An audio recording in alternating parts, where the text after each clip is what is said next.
여러분, 혹시 가장 최근에 손을 씻은 게 언제인지 기억나시나요? 안녕하세요. LPJ 마음건강 마인드 헬스 코치 최세별입니다. 코로나 상황에서 아무래도 전보다 손을 자주 씻게 되는데 그렇다고 매번 언제 손을 씻었는지 일일이 기억하는 분은 많지 않으실 겁니다. 기억할 필요가 없으니까요. 근데 예전에 TV에서 그걸 기억하려고 애쓰는 9살 아이를 본 적이 있어요. 채널 A의 금쪽 같은 내 새끼라는 프로그램에서였는데 귀엽고 야무진 이 아이는 자신이 손을 몇 번 씻었는지 기억나지 않는다며 엄마한테 되묻고 이 닦은 걸 잊어버릴까봐 핸드폰으로 촬영하면서 이를 닦죠. 입을 헹굴 때는 한 번, 두 번 이렇게 소리를 내면서 횟수를 세기도 해요. 아이가 자꾸 기억이 안 난다고 하니까 어머니는 어린이 건망증이 아닐까라고 걱정했습니다. 하지만 관찰 영상을 본 오은영 선생님의 생각은 조금 달랐어요. 색칠놀이를 하면서 무슨 색을 칠할지 엄마한테 물어보고 피아노 학원에서 건반을 닦은 뒤에야 피아노를 치고 또 위생장갑을 낀 채로 과자를 먹는 이 아이의 모습. 이건 어린이 건망증이 아니라 소아 강박증이라는 모습인 거죠. 강박증.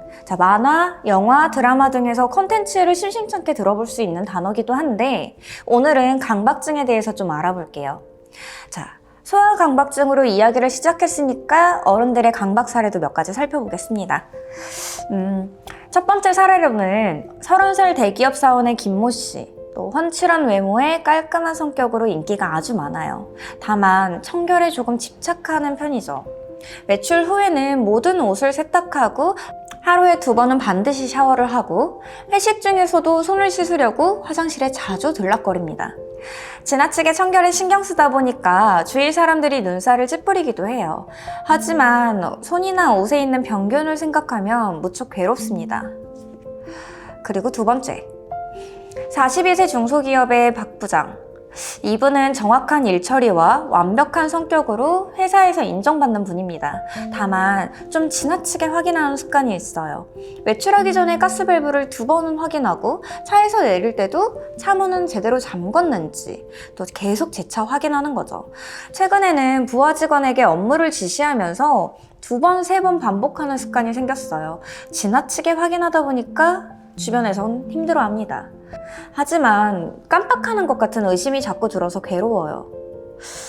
마지막으로 세 번째 사례. 28살의 고등학교 교사인 최모 씨는 예쁜 외모와 야무진 성격으로 어딜 가나 주목받습니다. 다만 지나치게 정돈하는 습관이 있어요. 화장품은 모두 앞면으로 줄 세워서 맞춰놓고 지갑 속의 지폐는 한쪽으로 다 방향을 정렬해 놓죠. 그렇게 정돈한 후에 누가 그걸 조금이라도 흐트려 놓으면 굉장히 화를 많이 내요. 지나치게 정돈에 신경 쓰다 보니까 주변 사람들이 피곤해하기도 하죠. 하지만 모든 것이 제자리에 있지 않으면 마음이 불편하고 무척 괴롭습니다 라고 말을 했네요. 사례를 보니까 강박증이 대충 무엇인지 짐작되시나요? 강박증은 의미 없는 생각과 의미 없는 반복되는 현상을 말합니다.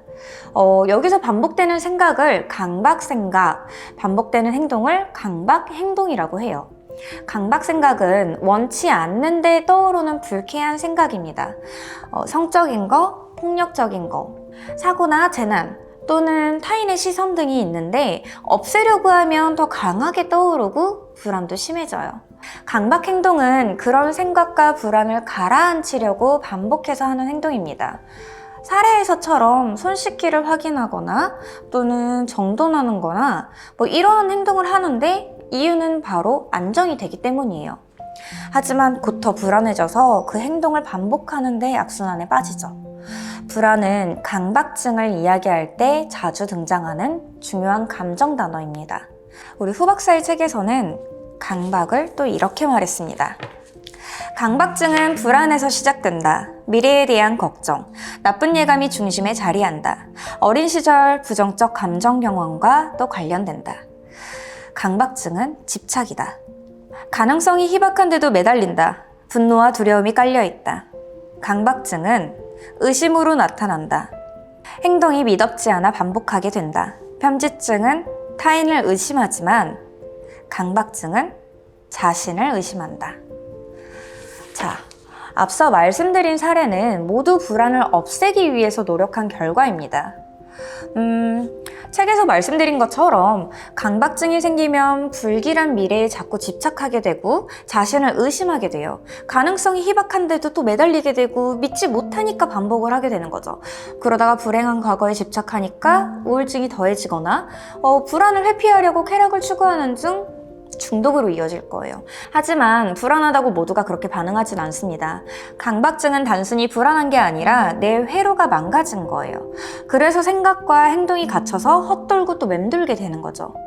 여기서 뇌 이야기를 조금만 해볼게요.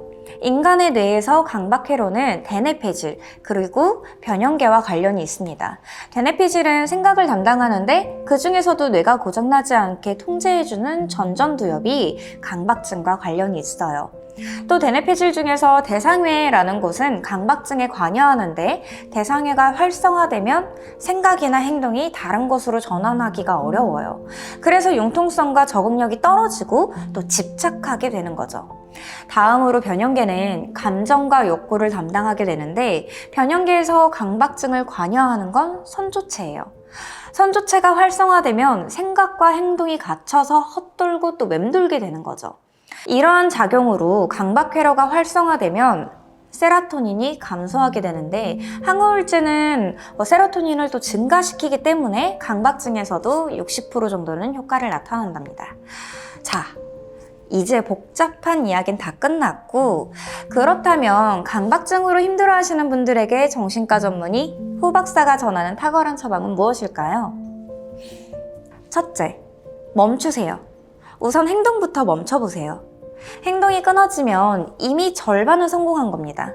그러니까 손 씻지 말고 확인하지 말고 정돈하지 말아보세요. 그랬다가 큰일 나면 어떡하냐 하는 생각이 심해지겠지만 그것도 점차 줄어들 거예요.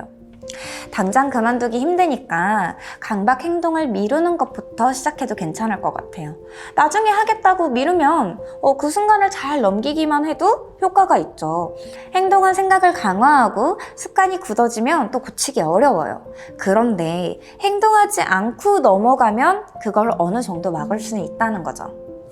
반대 행동을 연습하는 것도 굉장히 좋아요. 일부러 더러운 곳에 가거나 방을 어질러진 채로 두거나 또 무조건 져주는 거예요. 평소에 그럴 일은 전혀 없을 테지만 일부러 발표할 때 실수하거나 또 지각하거나 욕먹을 짓을 한 번쯤은 해보는 것도 오히려 도움이 될 수 있습니다. 걱정한 것만큼 큰 문제가 생기지 않는다는 걸 느낄 수 있을 거예요. 행동을 끊었다면 이제는 생각을 멈출 차례입니다. 경험하셨겠지만 생각과 싸우면 생각이 더 심해질 뿐이에요. 그러니까 생각을 생각으로 설득하려고 하지 말고 그냥 그만을 외치세요. 생각을 툭툭 끊어내는 거예요. 꼬리를 무는 생각들은 그대로 따라가지 마시고 나중으로 미뤘다가 하루에 한 번 걱정하는 시간을 정해서 또 몰아서 걱정하는 것도 좋아요. 걱정 시간이 아닌데 계속 생각이 난다면 또 전환해주세요. 그만을 외친 다음 벽에 걸린 시계를 보거나 또 노래하거나 산책하거나 화제를 바꾸거나 전화를 걸 수도 있어요. 저는 운동을 하기도 해요, 요즘에. 운동을 하다 보면 몸이 아픈 게 커가지고 다른 생각은 또 전혀 나지 않더라고요. 이런 것처럼 어떻게든 생각을 흘려보내면서 다른 사람의 일인 것처럼 바라보세요. 판단하지도 말고 반응하지도 말고 그저 강박회로의 문제로 여기면 됩니다. 둘째, 감정을 채우세요. 감정이 메마르면 생각이 무성해집니다. 큰 소리로 웃고 또 펑펑 울면서 잃어버린 감정을 되살려주세요. 화를 잘 내는 것도 중요합니다. 화를 잘 낸다는 건 많이 내라는 뜻이 아니에요. 화를 참아도 화를 또 자주 내도 생각이 많아질 거예요. 화를 낼 만한 상황에서 화를 내는 게 중요해요.